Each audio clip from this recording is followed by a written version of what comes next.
C'est un grand plaisir Oui. d'être avec vous sur ce plateau. J'ai voulu faire cette émission depuis la première saison. Là, on en est à la 5e. Et à chaque fois, je me disais, non, non, non, tu n'es pas encore prêt pour interviewer Baloulé. Parce que c'est un peu le patron des journalistes ici. Oh, Et voilà. écoutez, je pense que j'ai toujours fui l'interview. Votre interview en particulier, parce que, bah, écoutez, je suis habitué à utiliser notre langue maternelle au Kinyarwanda.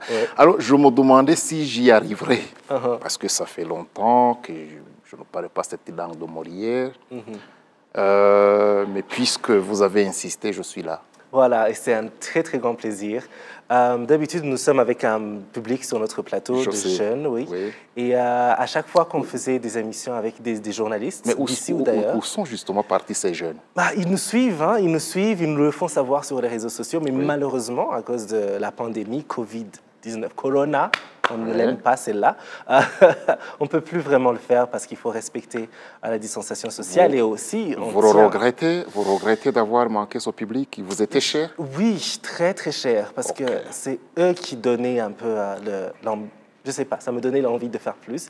Et aussi parce que, par exemple, si je fais des émissions intéressantes qu'ils avaient demandées, parce que la plupart, parfois je suis avec des étudiants, par exemple, en journalisme, ils voulaient vous parler pour savoir, en savoir plus sur vous. C'est donc un manque. Oui, mais c'est bien parce qu'ils peuvent regarder ça sur leur télévision. D'accord, oui. D'accord. Alors, allons directement dans votre parcours. Comment vous êtes-vous retrouvé sur le chemin du journalisme? J'apprécie le mot. Il est bien choisi. Comment je me suis retrouvé? Parce qu'au départ, j'avais cette vision, cette envie, n'est-ce pas, de servir dans le journalisme. Malheureusement, les chemins de la vie ne m'ont pas conduit justement sur le chemin qui allait me mener dans les médias.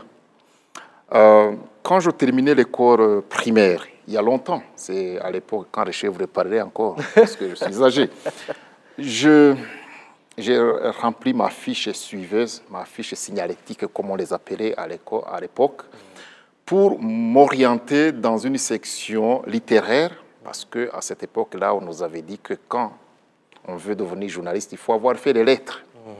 Malheureusement, je n'ai pas été retenu pour les lettres.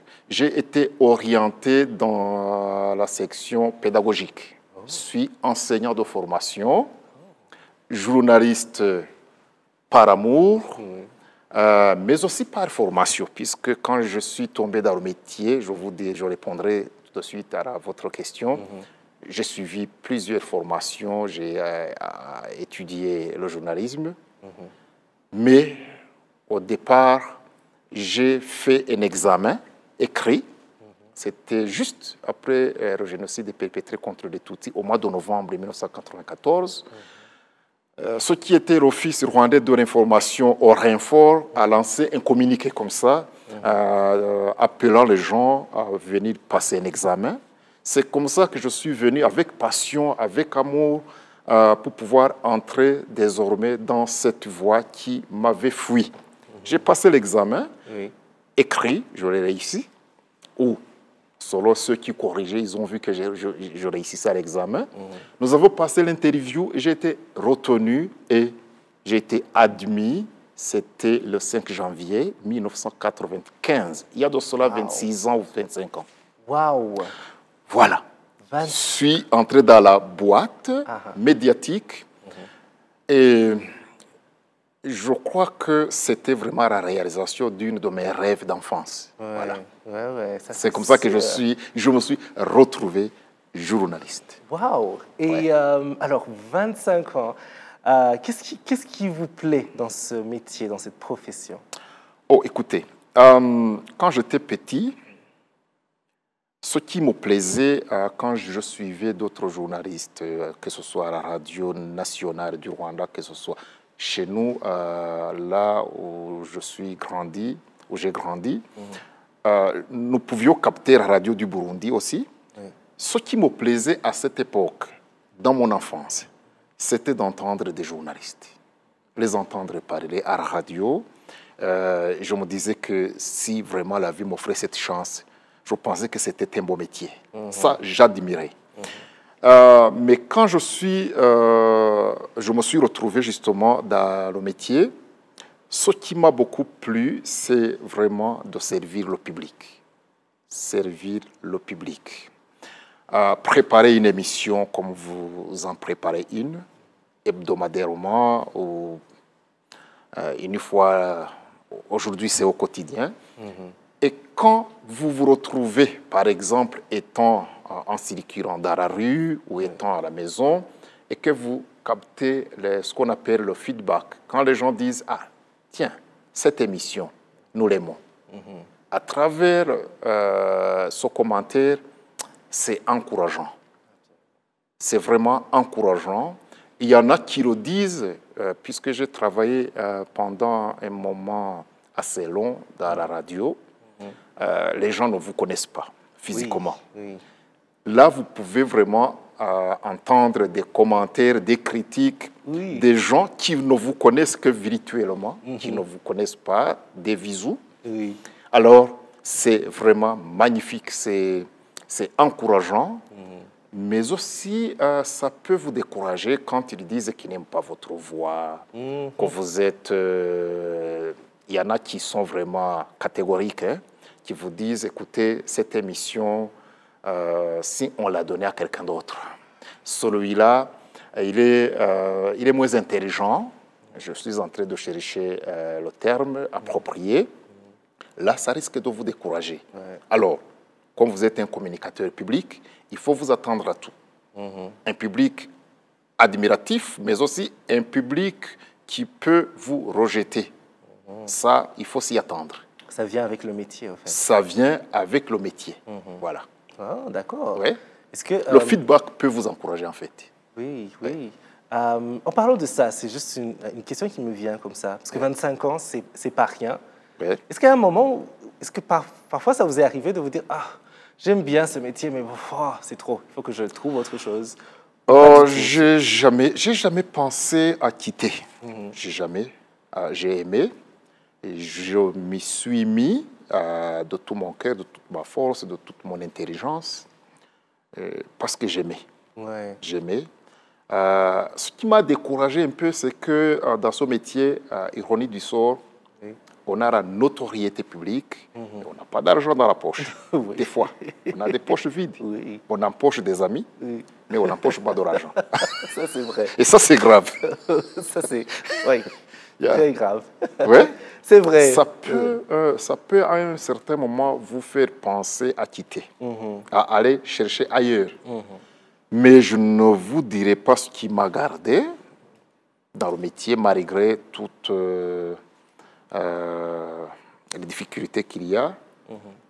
Mais j'ai plutôt fidélisé mon auditoire. Absolument. Ouais. Et c'est vrai. Et c'est comment dire, des téléspectateurs qui vous suivent, ils sont très variés, c'est des plus jeunes aux moins jeunes.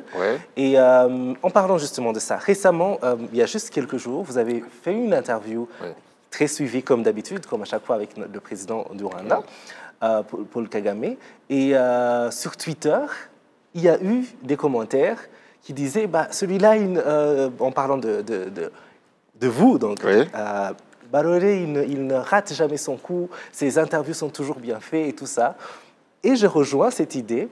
Et ce n'est pas qu'en politique, c'est aussi dans le social, c'est aussi dans l'artistique ou le littéraire, comme vous le faites dans l'émission que vous faites avec les écrivains. Et je me demande, quel est le secret pour aussi bien réussir une interview? Écoutez, commençons d'abord par un bref commentaire. L'interview avec le chef de l'État, c'est un travail d'équipe. C'est pas que Barore. Voilà. Ça, il faut que le public sache que c'est le travail, c'est le résultat de toute une équipe rédactionnelle. C'est donc, ça a été le résultat de toute l'équipe de Arabier. Il n'y a que Barore qu'on a vu, mais derrière Barore, antérieurement, au moment même de l'action et après l'action, il y a toute une équipe. Pour réussir une interview, si grande ou si petite soit-elle, il faut s'y préparer.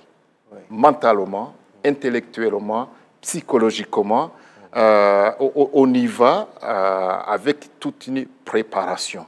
Parce que vous êtes un communicateur. Vous n'allez pas communiquer sur des choses que vous ne connaissez pas.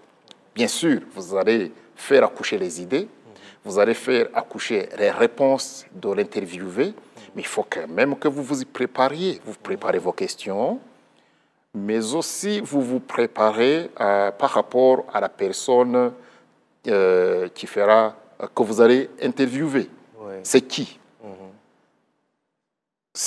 Le personnage, la personne à qui vous allez faire une interview, vous exige une préparation, n'est-ce pas, au haut niveau, au moyen niveau ou au niveau habituel. Parce que toutes les interviews ne sont pas au même niveau. Mais le mot-clé, le mot maître, c'est la préparation. Ouais. Préparation. Faut pas juste... Il n'y a pas d'autre secret, il n'y a pas de magie, il n'y a pas de... OK, l'intervention divine pour ceux qui croient, comme moi, bon, ils peuvent aussi ajouter ça. Oui. Mais il n'y a pas de secret, c'est une préparation. Voilà. D'accord.